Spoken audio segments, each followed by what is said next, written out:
Hello, stolen cousins. You already know what time it is. Mm, mm. Get your blankets, get your blunts, get your water, get your juices, get your snacks. Oh my god, what got in my eye? Gosh. Ooh. And let's jump right into it. Through dark web. Sorry, guys, that's not the one we're doing today. Okay, I just needed it in the background so I could, see with my eyes. Three true cemetery horror stories animated. SSG animations. Y'all already know. Those are our homeboys. Go over and support their page because, like, oh, why not? Right? Go on and like the video, comment, and subscribe. I'm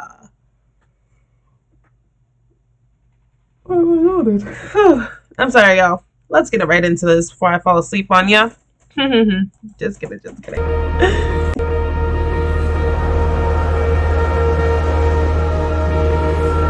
You crying in the beginning?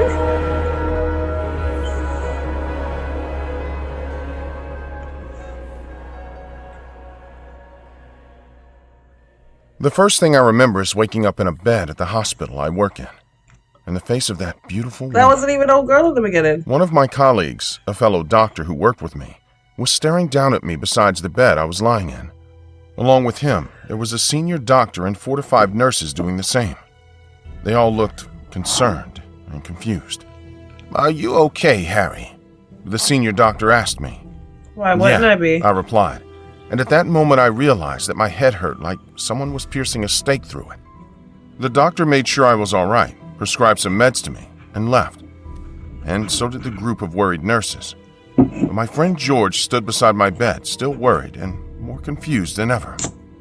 When everyone walked far enough, What'd he say? He asked me, "What happened, man? You tell me. For how long have I been in this bed?" I asked. And when I looked down at myself, I realized that I had been changed into the patient's dress. 2 days. I've been waiting beside your bed for 2 days, begging God to get you out of the coma. Coma? What coma? Buddy, you were in a coma for 2 days, and the dean wasn't sure you would wake up. It was truly shocking to find one of our own staff members in our own hospital bed in such bad shape. I sighed, What too tired to happened? talk all of a sudden. "Do you remember anything?" To be honest, all I remembered was her face. But I wasn't about to tell George that, so instead I asked, "What happened to me?" That was the girl in the beginning? As usual, you took the last shift on Friday. Nurse Catherine was there with you on your night rounds, but Where's before she? visiting your last patient, you took a break according to her. And the next thing we all know, According to you were her. found unconscious in the lift on Saturday morning by the liftman. When he narrated the incident to me, some of my missing memories hit me like a train wreck. I still don't remember much. I That lied don't to make George, no damn even sense. though now I could remember what truly led me to this hospital bed, but Alright, tell I us. was still not ready to tell it to my friend. Tell us. Partly because what happened was so bizarre that no one, not even George, would believe me. Well, I we decided to might. drink some water and sleep for a while as the headache was killing me. But I don't mind telling you guys what happened because I believe some of you will believe me. Possibly. So as George said, I was on my night rounds, which I had done for the past 6 months, since I joined this hospital as a doctor. I loved the night shift as I got the whole day to myself, and I really didn't mind the quiet of the night. I love the night Most shift of the too. staff was friendly, and a senior nurse, Catherine, always accompanied me on my rounds each night. How sweet. But that day, unlike any other time, I had this urge to take a break before seeing my last patient for the night. And when I say break, I mean a smoke. Now I know, I'm a doctor and I shouldn't smoke and all, but smoking is my only guilty pleasure, and to be honest, I never regretted it. That's why they until got that your night. nails yellow. The hospital had a no-smoking policy that everyone had to follow, and even in the staff rooms, we weren't allowed to smoke, so the best place in the hospital premises to smoke was the cemetery. Yes, You the went hospital smoking had a at the special cemetery cemetery? to bury the bodies, which were donated to the hospital. It was located at the far end of the property, and hardly anyone ever went there. The lift in the west wing of the hospital opened directly in front of the cemetery gates, and as I mentioned earlier, no one ever goes there, and definitely not at night. Did you say that? So I was sure that no one would catch me smoking.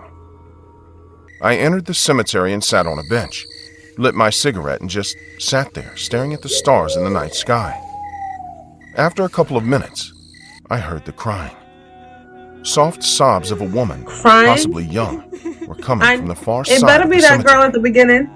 Now, you may think this is how every horror movie ever starts, but Most of them. I didn't think much of it, as I'd been visiting the cemetery for the past 6 months at They night, never and do. I'd never had any abnormal or paranormal experiences. I threw my cigarette on the ground, stamped it out. Random. But y'all notice how the people in movies, they never seen movies? Like, people in horror movies, it's like they've never seen horror movies before. Unless it's like a horror comedy where they're, or like a parody where they're like making fun of the movie. Other than that, they will simply run, hide under the bed, go places, you know.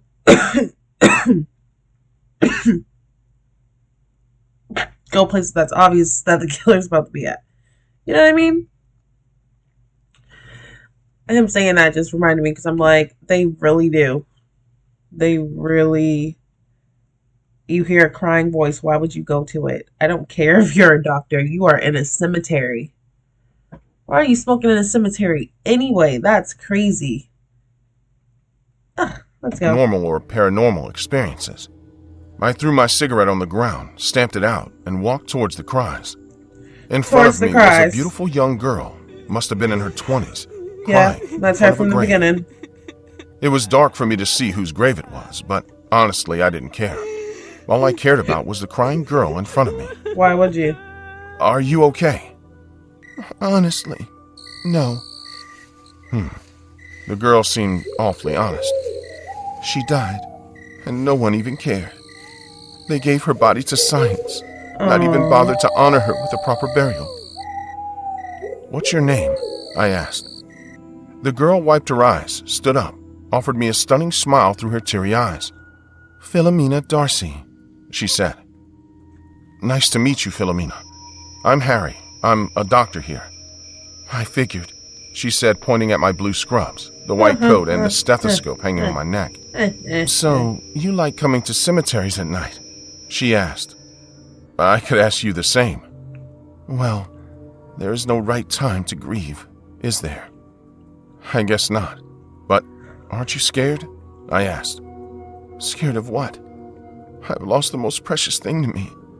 I believe that monsters are in the living world and not amongst the dead, so... Why are you at the cemetery? No, I'm not scared. I was impressed by her answer, and I wanted to talk to her more. Would you like to have a coffee in the canteen? Looks like you could use one. Sure, she said and smiled again.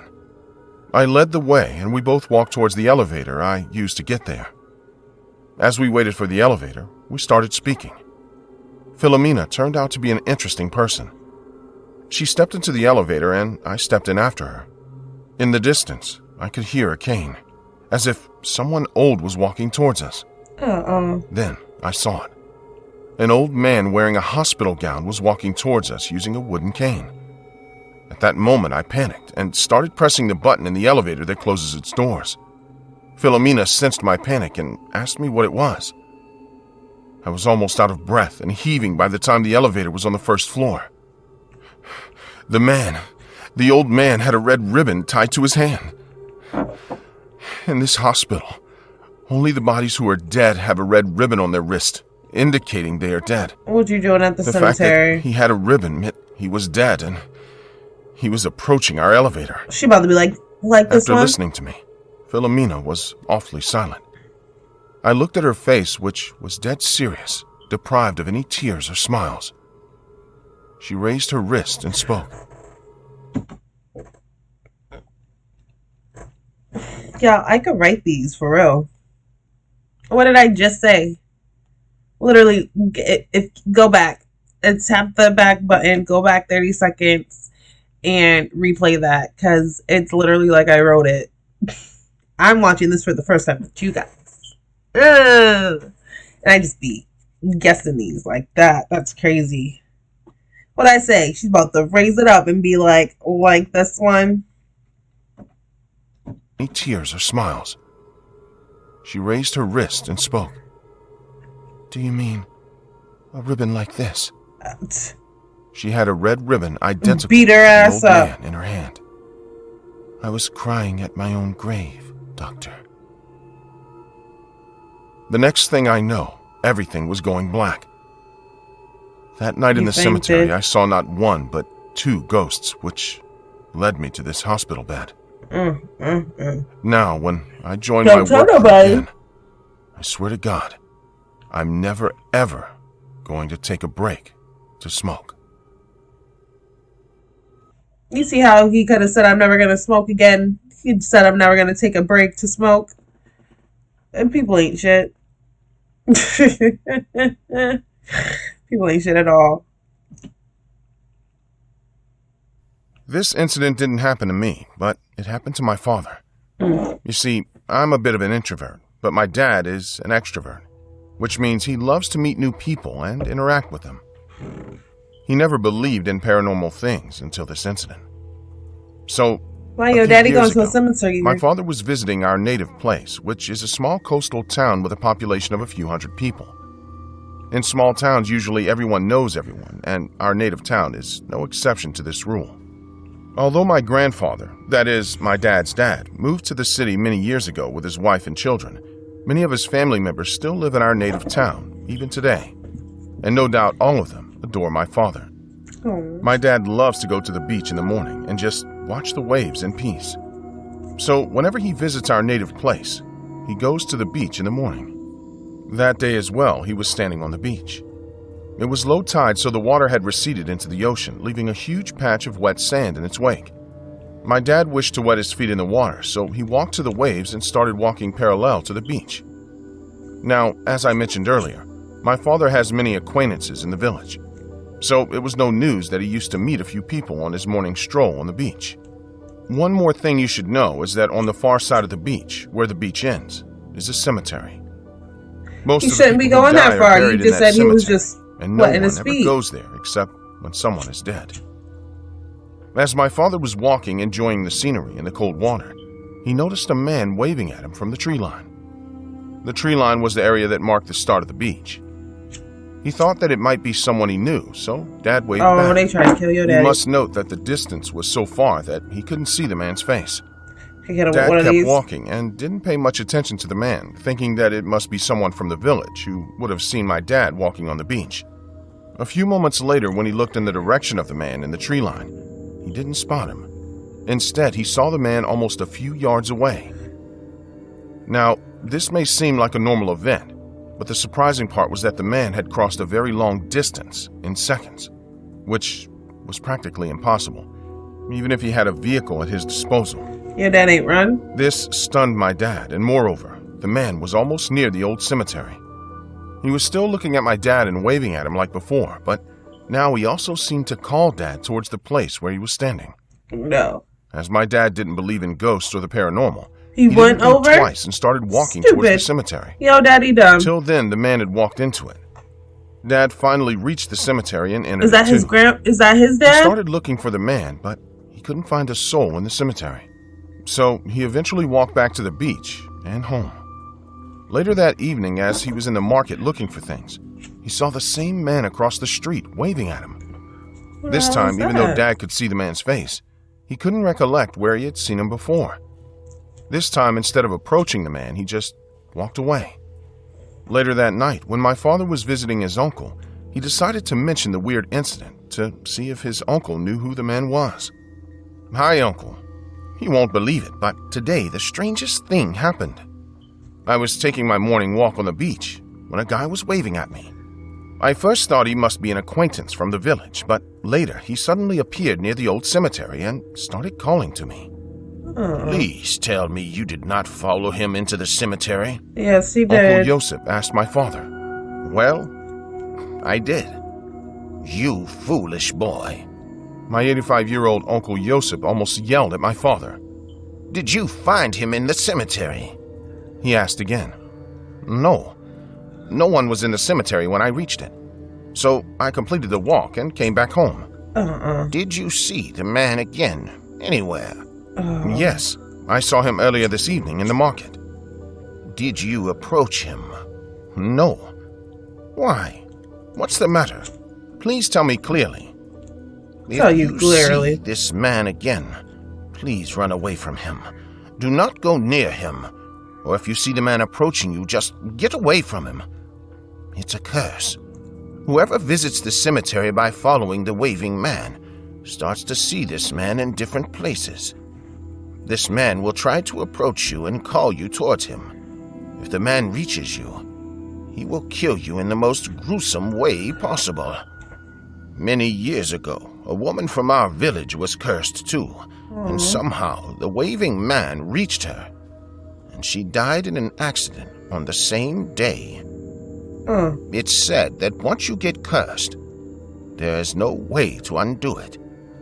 All you can do is make sure the man is away from you at all costs, or you die. And you, my boy, are cursed. Come on, Listening Uncle. to his uncle, Dad was shocked beyond words. It's been years since this incident, and my father still sees the man and keeps his distance from him. Although he is the only one who can see this man, it's truly terrifying to see him live with this curse. Running is the only way he can survive and make sure this evil spirit does not get him. Imagine at the middle of the night, you sleeping, hear someone coming up the stairs. It's old boy. You have to get out your bed and go for a quick walk. Like, stop being hard-headed and trusting yourself sometimes. Trust yourself all the time. But don't go following somebody that you don't know. You can't even see the face. Why would you go into the cemetery and you know that's a creepy-ass cemetery that got creepy stuff said about it? You go to that cemetery, you die. Why would you go to the cemetery? His daddy is dumb. Dumbass daddy. Nicole and Smith both lived in a city hostel. These individuals decided to go out to eat one evening. They rode their bikes outside at 11 p.m. to eat in this manner. Smith told Nicole to take the short forest path after supper so he could get to his hostel as soon as possible. Nicole, on the other hand, refused and stated that this route should not be taken because it passes through an abandoned cemetery. Smith informs him that it is on the right side of the forest, whereas we will be traversing the left. Nicole agreed with him, and they both went down this road. They arrived near the abandoned cemetery after some time on that path. Nicole announced immediately that we had arrived at the cemetery. According to Smith, the cemetery should have been on the opposite side of the forest. What brought it here? Nicole orders him to leave the area immediately, fearing for his safety. Nicole noticed movement in the cemetery as soon as Smith reversed the bicycle. Nicole tightened his grip on Smith's shoulders when he noticed this, prompting Smith to inquire, "What's the matter with you? Why are you putting so much pressure on my shoulders?" Nicole informs him, terrified, that he has just seen movement in the cemetery. Smith then inquired as to the location of the movement. "There is someone in the cemetery, over there," said Nicole, motioning to him. Smith became terrified upon hearing this and stated that he does not wish to observe anything. "We should leave this area as soon as possible, because I'm starting to get scared." Nicole said, Smith said, I don't need to see nothing. You said it was someone over there. I believe you. Let's go. I'm so proud of them. Look at these boys. Well, I'm proud. Oh my goodness, I'm proud of them for so many reasons. They got to the cemetery, they ain't supposed to be there, and they both said, let's turn around. Smith said, yep. Nicholas said, yep. Nicholas said, I see something move. Smith said, what move? Nicholas said, over there. Smith said, you don't need to point, boo. You don't. You really don't. Let's just keep it going. Snaps all around. Claps all around. Proud of these boys. Smith became terrified upon hearing this and stated that he does not wish to observe anything. At all. We should leave this area as soon as possible, because I'm starting to get scared. Nicole stated that there is someone present on this occasion. When Smith looked there, he found nothing. However, Nicole stated numerous times that there is someone present there. Can't you see? Stop? Smith claimed, I can't see anything. What do you see? Why'd you stop? Nicole claims, a white cloth moving to the right and left on a regular basis. After hearing this, Smith became even more terrified. Nicole began telling Smith to leave immediately. Smith left after Nicole repeated this several times. Nicole eventually heard a sound in his ear, as if someone is telling him, stop, or else I'll kill you. No. Nicole became terrified when he heard this and began yelling, go fast, at Smith. Then Smith inquired as to what occurred. Smith's gaze was drawn to the bike's mirror. He noticed a woman in white chasing him through the air. Keep going. When Smith saw this, he became terrified and increased the speed of the bike. Fearful, they arrived at their hostel, went to their room, and fell asleep after locking the gate. The next day, a college holiday, they both left for home, promising not to tell anyone about the incident. The next day, Smith receives a phone call, and when he answers it, he discovers that it's Nicole's mother. Picking up the phone, Nicole's mother informed Smith that he hasn't eaten or spoken to anyone since Nicole returned home. He spends the entire day in his room, and there's a sound of someone talking to someone from his room in the middle of the night while no one is in his room. Do you know anything about it? Smith became terrified and reported the incident to Nicole's mother. His mother was also terrified upon hearing this information. She reprimanded Smith, saying that all this occurred and you didn't tell anyone? What if something terrible were to occur? Smith stated that because we were terrified, we did not tell anyone. We made it home. Nicole was conversing with another individual in his room while his mother listened in through the door on the same evening. He's sitting there smiling. She entered the room because she did not comprehend anything. Inside, they observed Nicole standing in a dark corner with his back to the wall and mumbling.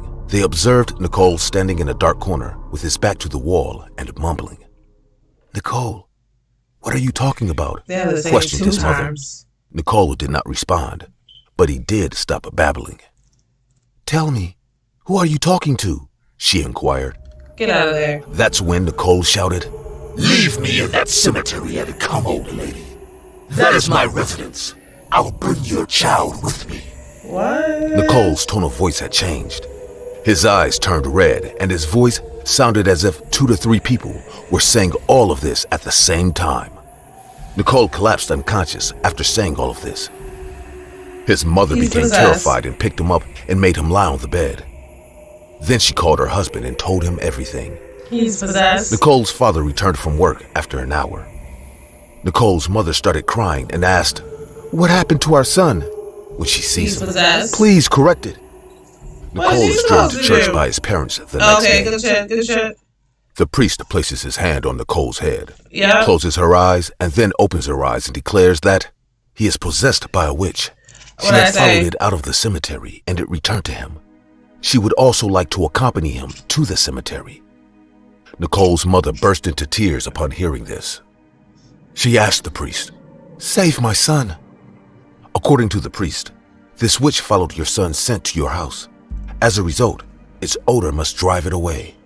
You dispose of his clothing from today in the same cemetery without washing it.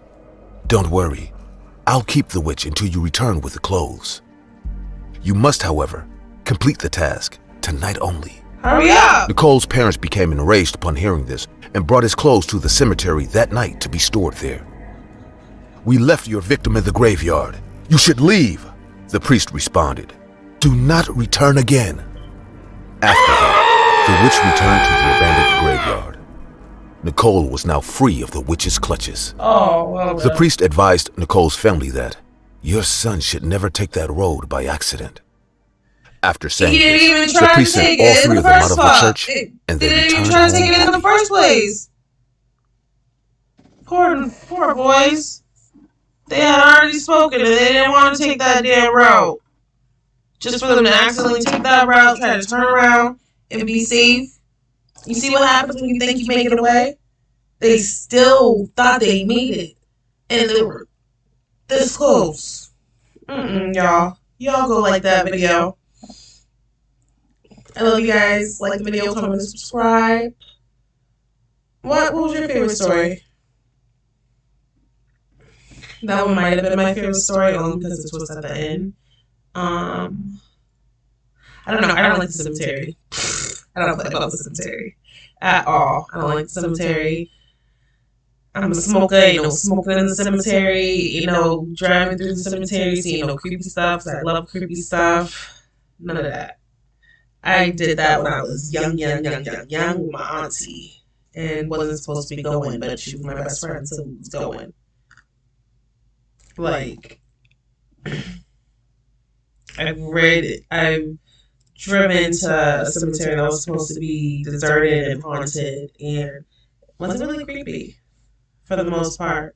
My stepdad drove, and he turned off his high beams and his lights when we were out there, and it was on like a straight away path, so it was really crazy. So that was the only thing. But other than that, not too crazy. But I love you guys. Like the video, comment your favorite one, and subscribe to both channels, of course. I love you guys. Bye.